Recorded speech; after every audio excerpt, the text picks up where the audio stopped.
ضرور ہماری عمل قبول کرے گا۔ میرے عزیز دوستو، اب ایک 5 منٹ جو ہے میں آنے والے ہمارے صوبہ کرناٹک کے الیکشن کے متعلق 5 منٹ کچھ کہنا چاہتا ہوں۔ اس سے پہلے میں یہ کہنا چاہتا ہوں کہ کوئی بھی آدمی یہ نہ سوچے کہ ممبر رسول سے سیاست کی بات، الیکشن کی بات ہو رہی ہے۔ میرے عزیز دوستو،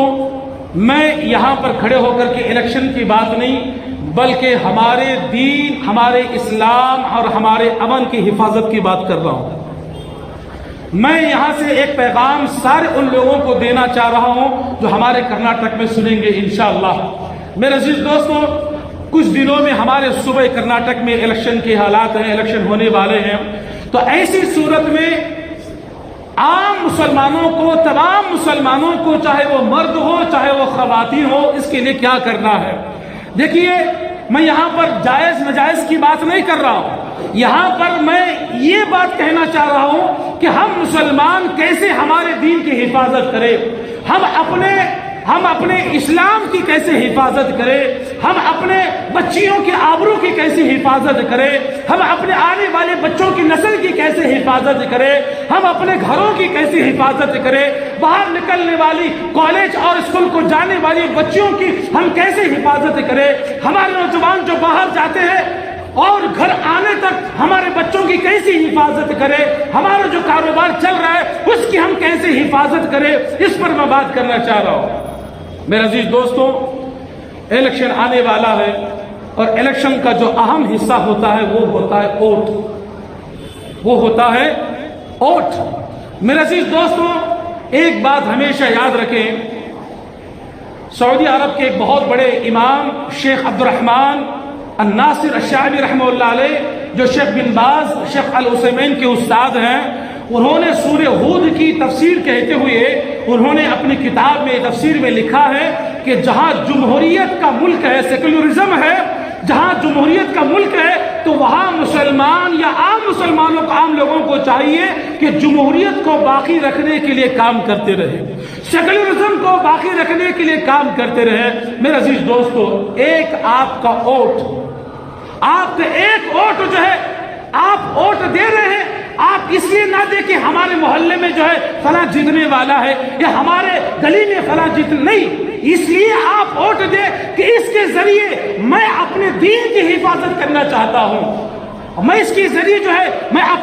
اپنے ایمان کی اور اپنے عمل کی حفاظت کرنا چاہتا ہوں۔ اس لیے ہر مسلمان مرد عورت کا حق ہے کہ وہ ووٹ دے،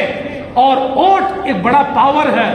ووٹ بڑی طاقت ہے، اور یہ ووٹ پاور کب بنتا ہے؟ یہ ووٹ پاور جو ہے طاقتور تب بنتا ہے جب اس کے اندر اتحاد ہو جائے۔ اب یہاں پر بیٹھے 200-300 حضرات ہیں اور سارے جو ہے الحمدللہ ووٹ دینے والے، اچھی بات ہے، لیکن اگر کوئی یہ کہتا ہے کہ جو ہے ہم آدھے فلاں کو ووٹ دیں گے،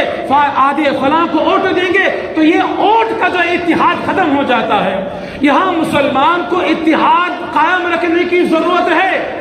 آپ گزرے ہوئے 5 سالوں میں ہمارے کرناٹک کے حالات آپ دیکھیں، کیسے کیسے حالتوں سے ہم گزرے، ہمارے بچوں کے حجاب کے بارے میں آج کیسے مناظر ہم نے دیکھے، اور اسی طرح حلال حرام کی جو ہے گوشت کے متعلق ہم نے کیسے حالات دیکھے، یہ ناسی اور سی اے کے متعلق ہم نے کیسے حالات دیکھے، اور بہت ساری ایسی چیزیں ہیں۔ آپ دیکھیں کہ مسلمانوں کے ساتھ گو کشی کی حالت ہو، کیسے کیسے مظالم ڈھائے جا رہے ہیں۔ یہ صرف اس لیے کہ آج کا مسلمان، اللہ معاف فرمائے، سب نہیں، کچھ ایسے مسلمان ہیں، کچھ ایسے خواتین ہیں جو 500 روپیہ کے لیے، 1000 روپے کے لیے اپنے ایمان اور دین کی جو ہے وہ بیچنے کے لیے تیار ہیں۔ استغفر اللہ،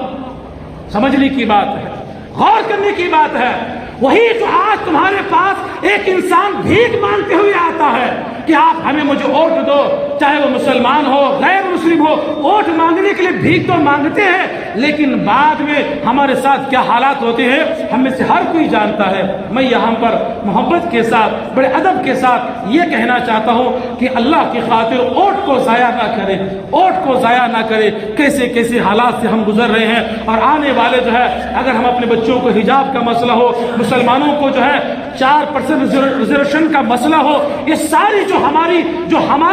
اپنی مسلمانوں کی جو اپنی جو ہے طاقت تھی اسے جو ختم کیا جا رہا ہے، یہ غلطی ہماری ہے، یہ غلطی ہماری ہے۔ 4 پیسوں کے لیے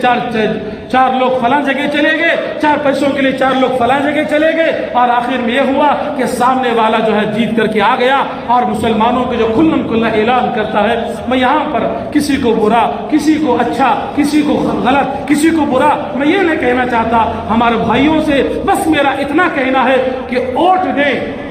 ووٹ دیں، کس کو دیں؟ دیکھیے،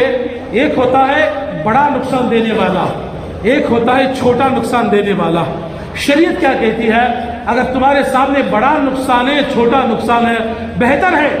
حالانکہ کوئی بھی مسلمانوں کو جو ہے صحیح طریقے سے انصاف کرنے والا آج نہیں ہے، لیکن کم سے کم بڑے نقصان سے چھوٹا نقصان تو بہتر ہے، اس کی طرف خیال کرے، اپنے اس قیمتی ووٹ کو اللہ کے لیے ضائع نہ کرے۔ علامہ ابن قیم رحمۃ اللہ علیہ فرماتے ہیں، دیکھیے آپ کے پاس ایک کافر ہے، آپ کے پاس ایک مسلمان ہے، اس کے بارے میں کچھ لوگ انصاف پسند ہوتے ہیں، کچھ لوگ ظلم کرنے والے ہوتے ہیں۔ علامہ ابن قیم رحمۃ اللہ علیہ فرماتے ہیں، ان اللہ لیقیم الدولۃ العادلہ وان کانت کافرہ۔ اللہ اکبر! کیا کہتے ہیں؟ اگر کافروں کی حکومت ہے اور اگر وہ انصاف کرنے والی ہے تو انصاف کی بنیاد پر اللہ کافروں کی حکومت کو ترقی عطا کرتا ہے۔ وَإِن كَانَتْ لَيُقِيمُ الدَّوْلَةَ الْجَائِرَةَ وَإِن كَانَتْ مُسْلِمَةً، اور مسلمانوں کی اگر حکومت ہے اس میں اگر بے انصاف ہے، جو ہے عادل پرست نہیں ہے، انصاف کرنے والے نہیں ہے، بھلے وہ مسلمانوں کی ہو، اللہ تبارک و تعالیٰ ایسی قوم کو نیست و نابود کر دیتا ہے۔ اس لیے اللہ کی خاطر اپنے ووٹ کو جو ہے جائیں، اپنے خواتین کو بھی لے کر کے جائیں، اور ہو سکتا ہے کہ آپ کا ایک ووٹ سامنے والے کے لیے جو ہے اچھائی اور برائی کا فیصلہ کرے۔ اس لیے میرے آپ تمام حضرات سے اور ہماری مائیں اور بہنوں سے یہی گزارش ہے، حق کا فیصلہ کریں، حق کا ساتھ دیں، یہ دنیاوی معاملہ سمجھ کر کے نہیں، ہمارے دین، ہمارے ایمان، ہمارے آنے والے بچے، ہمارے آنے والی نسل اور ہمارے دین کی حفاظت کے لیے انشاءاللہ ووٹ دیں گے، اس نیت سے جائے۔ میں اللہ رب العالمین سے دعا کرتا ہوں، اللہ تبارک و تعالیٰ مجھے اور آپ کو اپنے اندر اخلاص پیدا کرنے کی توفیق عطا فرمائے، اللہ کو راضی کرنے والا کام کرنے کی توفیق عطا فرمائے۔ آنے والے حالات میں مسلمانوں کے ساتھ اللہ تبارک و تعالیٰ رحم کا معاملہ عطا فرمائے، اللہ تبارک و تعالیٰ ایک ایسے انسان کو ہمارا قائد بنائے جو مسلمانوں کے ساتھ اچھا سلوک کرتا ہو، جو مسلمانوں کے دلوں، مسلمانوں کے متعلق رحم دلی کا جو ہے ثبوت دیتا ہو، ایسے انسان کو اللہ تبارک و تعالیٰ مسلمانوں کا قائد بنائے، اور تمام مسلمانوں کو اتحاد اتفاق کے ساتھ رہ کر اپنے آنے والی جو ہے مستقبل کا فیصلہ کرنے کی اللہ توفیق عطا فرمائے۔ آمین یا رب العالمین۔